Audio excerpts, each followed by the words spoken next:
Brought to you by TechnoSpark 20 series smartphones. I'm superhuman. નમસ્કાર મિત્રો રાજકોટનો અગ્નિકાંડ 28 લોકોના મોત એફઆઈઆરમાં સંચાલકો ચતુર કાગડા. જી હા, હું આ ખૂબ જ વિચારીને બોલી રહ્યો છું, જવાબદારી સાથે બોલી રહ્યો છું. સંચાલકો ચતુર કાગડા નીકળ્યા છે. તેને આશીર્વાદ કોના, તેને પીઠબળ કોનું? ખો આપવાની પરંપરા શા માટે આ વખતે પણ શરૂ છે? આ તમામ મુદ્દા પર વાત 28 લોકોના જીવનો છે. વાત એ લોકોનો છે કે જેનો પુત્ર આજે તેના ઘરે નથી. વાત એ લોકોની છે કે જેના પરિવારનો જે માળો છે આખો વિખાઈ ગયો છે. સંચાલકો ચતુર કાગડા. સંચાલકો દ્વારા એક મોતનું ફોર્મ ભરાવવામાં આવતું હતું મિત્રો. એ ફોર્મમાં તમે તમારી જવાબદારીથી આની અંદર જઈ રહ્યા છો. તમે તમારી જવાબદારી સાથે ગેમ ઝોનમાં જઈ રહ્યા છો. ગેમ ઝોનમાં જશો અને કંઈ પણ થશે તો જવાબદારી તમારી રહેશે. ગર્ભાવસ્થા ધરાવતી સ્ત્રી માટે પણ એ નિયમ. કોઈ પણ જાતનો તમે દાવો પણ નહીં ઠોકી શકો. આ તમામ પ્રકારના નિયમો સાથે સહી પહેલા જ કરાવી લેવામાં આવતી હતી. તમે કહેશો કે ખોટું શું છે, તમે કહેશો કે આમાં ખોટું શું છે. તમે એવું વિચારશો કે આ પ્રકારની પરિસ્થિતિમાં, આ પ્રકારની રાઇડમાં લોકોને પોતાની જવાબદારી સાથે જ જવાનું હોય છે. અને જો આટલી પણ ગંભીર રાઇડ હોય તો લોકોએ ન જોવું જોઈએ. સંચાલકો તેની જવાબદારી નથી ઉઠાવતા. આપણે ઘણી રાઇડ જોઈ છે, ઘણી જગ્યાએ આ પ્રકારનું હોય છે કે આપણે આપણી જવાબદારી સાથે તેમાં બેસવાનું હોય છે. માની લઈએ એક વખત કે આ વાત તમારી સાચી પણ છે, પરંતુ તેનું શું કે નિયમો ફક્ત એ લોકો માટે જ હતા.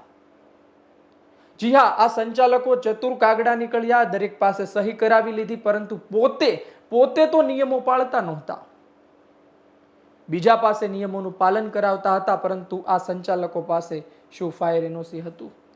આ સંચાલકો પાસે શું આગ લાગે છે તો તેને ઓલવવા માટેના સંસાધનો હતા? કામ કરી શકે સ્થિતિમાં હતા? જરૂરી જગ્યાએ લગાવેલા હતા? 1.5 વર્ષથી ચાલતું હતું સૌરાષ્ટ્રનું સૌથી મોટું આ ગેમ ઝોન કહેવાય છે, તો શા માટે આ પ્રકારની વ્યવસ્થા ત્યાં હતી નહીં? નિયમો શું ફક્ત લોકો માટે હતા? આ સંચાલકો ચતુર કાગડા નીકળ્યા છે. આ શબ્દ ફરી એક વખત એટલા માટે બોલી રહ્યો છું કારણ કે તેને ખબર હતી કે આ પ્રકારની સ્થિતિનું નિર્માણ થઈ શકે છે. આમ છતાં પણ તેણે એનઓસી નથી કઢાવ્યું અને સહી દરેક પાસે કરાવી છે. કોના આશીર્વાદ, કોનું પીઠબળ, ખોની પરંપરા? આની મુદ્દા પર વાત કરી લઈએ. હજુ ઘણા મુદ્દા છે આમાં વાત કરવાના, પરંતુ પહેલા મુખ્ય મુદ્દા આપણે આવરી લઈએ. સૌપ્રથમ ખોની પરંપરા સમજો. ખોની પરંપરા સમજો, ત્યારબાદ આશીર્વાદ કોના અને પીઠબળ કોનું એ તમે કદાચ વિચારી શકશો. ખોની પરંપરા વર્ષોથી ચાલી આવી રહી છે. એ પછી આ પહેલાનો હરણી બોટ હત્યાકાંડ હોય, મોરબી બ્રિજ દુર્ઘટના હોય, આ તમામ ઘટનામાં આપણે એકબીજાને ખો આપતા જોયા છે અધિકારીઓને. આ વખતે તો હદ થઈ ગઈ. આ વખતે હદ ત્યાં સુધી થઈ ગઈ કે ફાયર વિભાગના ઓફિસર ગુજરાત તકની સામે આવીને કહે છે કે અમને એનઓસી માટેની અરજી નથી મળી. એનઓસી આ લોકોને નથી આપવામાં આવ્યું. એનઓસી છે જ નહીં આ ગેમ ઝોન પાસે. જ્યારે પોલીસ કમિશનર શું કહે છે? પોલીસ કમિશનર કહે છે કે એનઓસી માટેની અરજી આવી હતી અને તેનો દાવો ગેમ ઝોન વાળાએ કર્યો હતો, એટલા માટે ટિકિટ વહેંચવાની પરવાનગી આપવામાં આવી હતી. કહેવામાં આવ્યું ગેમ ઝોન દ્વારા કે પ્રક્રિયા ચાલુ છે, એટલા માટે ટિકિટ વહેંચણી અને ગેમ ઝોન શરૂ કરવાની પરવાનગી આપવામાં આવી. વિરોધાભાસ થયો ફાયર અધિકારી, ફાયર ઓફિસર અને પોલીસ કમિશનર. ચાલો માની લઈએ આ વસ્તુ. હજુ આગળ જાઓ. વજુભાઈ વાળા, દિગ્ગજ નેતા, ભારતીય જનતા પાર્ટીના રાજ્યપાલ પણ રહ્યા, વડાપ્રધાન મોદી માટે સીટ પણ ખાલી કરી આપણે સાંભળ્યું છે.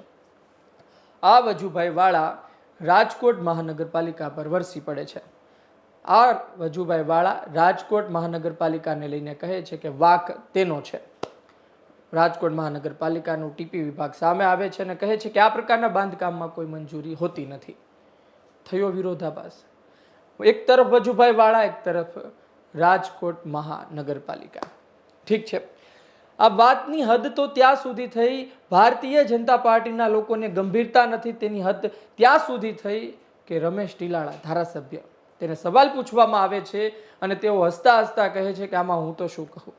અરે સાહેબ, તમે ધારાસભ્યો છો, તમારે જવાબ આપવાનો હોય છે, તમારી પાસે જવાબ નથી તો મૌન રહો, હસવાની શું જરૂર છે? અને મૌન રહો અને મીડિયાની સામે જ શું કામ આવો છો જો તમારી પાસે જવાબ નથી તો? સૌથી ખરાબ સ્થિતિ ભારતીય જનતા પાર્ટીના ધારાસભ્ય હસિયા રમેશ ટીલાળા એ હતી. રમેશ ટીલાળાએ પણ ખો આપી દીધો કે મને થોડી ખબર હોય, એ વાતના જવાબ મારી પાસે થોડા હોય. પરસોત્તમ રૂપાલાએ પણ ઉડાવ જવાબ આપ્યો. પરેશ ધાનાણી તેના ઉમેદવાર હતા, તેને સવાલ કર્યા, દુઃખ વ્યક્ત કર્યું. પરંતુ આ ખો આપવાની જે પરંપરા છે આજે પણ મિત્રો યથાવત છે અને દુઃખ સાથે કહેવું પડે છે કે આ ખો આપવાની પરંપરામાં એ મોટી માછલીઓ દર વખતે બચી જાય છે કે જે આ તમામ પ્રકરણમાં મુખ્ય હોય છે. સૌરાષ્ટ્રનું સૌથી મોટું ગેમ ઝોન કહેવામાં આવે છે, તો આ સૌરાષ્ટ્રના સૌથી મોટા ગેમ ઝોનમાં શું તમને એમ લાગે છે કે કોઈ પણ વ્યક્તિના પીઠબળ વગર, કોઈ પણ વ્યક્તિના આશીર્વાદ વગર ચાલતું હોય? એક વખત માની પણ લઈએ તો શા માટે ફાયર ઓફિસર 1.5 વર્ષ સુધી તેને ચાલવા દે છે? એક વખત માની પણ લઈએ કે ચાલો તેને તેવા કોઈ કોન્ટેક્ટ નથી, પીઠબળ નથી, આશીર્વાદ નથી, તો શા માટે 1.5 વર્ષ સુધી કોઈ પણ જાતની કાર્યવાહી કરવામાં આવી નહીં? ચાલો એક વખત માની પણ લઈએ કે કોઈ પીઠબળ નથી, કોઈ આશીર્વાદ નથી, તો શા માટે જ્યારે કહેવામાં આવ્યું કે અમારી પ્રક્રિયા શરૂ છે, અમે એનઓસી માટેની અરજી આપેલી છે, તો ત્યારે તપાસ કેમ ના કરવામાં આવી? કહેવામાં આવે છે કે 2 પ્લોટને ભેગા કરી આ પ્રકારનું બાંધકામ બનાવી દેવામાં આવ્યું, તો કોણ હતું તેના પીઠ પાછળ? રાજકોટમાં આજે પણ વાસ્તવિકતા છે કે કોઈને પણ પકડો તો કહે છે કે વજુભાઈ વાળા મારા સંબંધી થાય છે, કોઈને પણ પકડો તો કહે છે કે ભાઈ આ મોટા નેતા છે, એ રમેશભાઈ ટીલાળા હોય, એ વજુભાઈ વાળા હોય. આ તમામ નેતાઓને સંબંધો કાઢે છે અને ત્યારબાદ નીકળી જતા હોય છે. આ તો વાત રહી નાની બાબતોની. મોટા કોન્ટ્રાક્ટ લેવા ત્યાં સુધીમાં સંબંધો નાખવામાં આવે છે રાજકારણના, અને આ રાજકારણના કારણે જ આ પ્રકારની દુર્ઘટનાઓ સર્જાય છે. આ નેતાઓ પોતાના મતના કારણે કેટલાય લોકોને છાવરે છે અને આ જ વ્યક્તિઓ સમયે સમયે નેતાનો એવો ઉપયોગ કરે છે કે પછી આ પ્રકારની સ્થિતિ સર્જાય છે. ન તો નેતાનું નામ બોલી શકે છે અને ન તો નેતા સામે આવી શકે છે.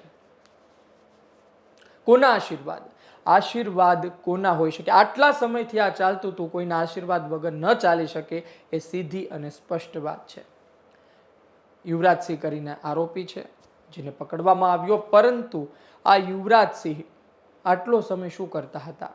આટલી કમાણી આમ છતાં પણ શા માટે કોઈ પણ જાતની નિયમ પ્રમાણેની એનઓસી ન લેવામાં આવ્યું? ત્યાં આગ લાગી હોય તો તેને ઓલવવા માટેના સાધનો ન મૂકવામાં આવ્યા?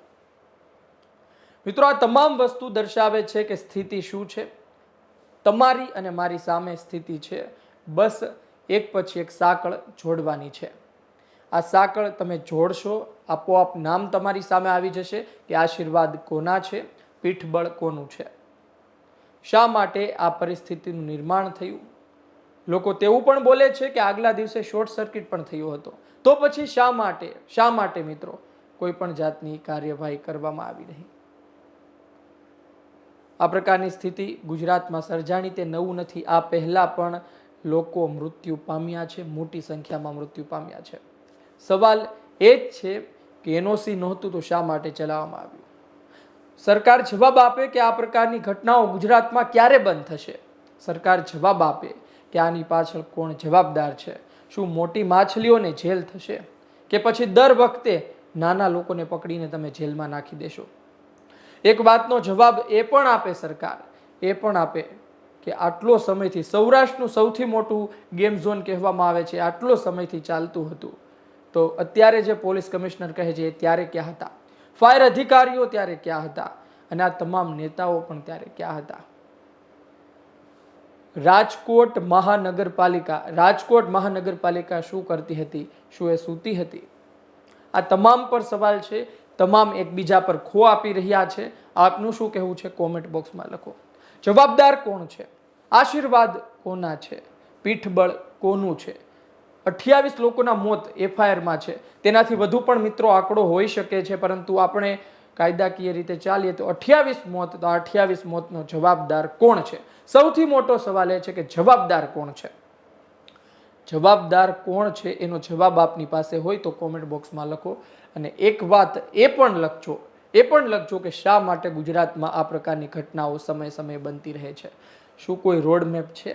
શું કોઈ નિયમ સાથે ચાલે તેવું તંત્ર છે? કે પછી બસ લાગવગ મારા કાકા ધારાસભ્ય છે, મારા મામા કાઉન્સિલર છે, એક પછી એક મારા પપ્પા પ્રમુખ છે, એક પછી એક લાગવગ આપીને કામ કઢાવતા જવાના, મલાઈ ખાતી જવાની, અને આ મલાઈ, આ કામ, આ ભ્રષ્ટાચાર, આ લાગવગ એક સામાન્ય માણસને ડૂબોવી દે છે. આ એક સામાન્ય માણસનું મોત કરી નાખે છે કે જે ગોંડલથી આવે છે પોતાના પરિવાર સાથે. જોવું રહ્યું આવનાર સમયમાં શું થાય છે. આ તમામ સવાલ મેં આપને કહ્યા. આપની પાસે જવાબ હોય તો કોમેન્ટ બોક્સમાં જરૂરથી લખજો. અને સરકાર ખાસ આ બાબતે ધ્યાન લે, ગંભીરતા દાખવે, હશે નહીં, પરંતુ જે મોત થયા છે એ બાબતે ગંભીરથી આવનાર સમયમાં ન બને એ માટે પૂરા પ્રયત્ન કરે. ગુજરાત તક જોતા રહો. પળ પળની માહિતી આપના સુધી પહોંચાડતા રહીશું. મને આપશો રજા. નમસ્કાર.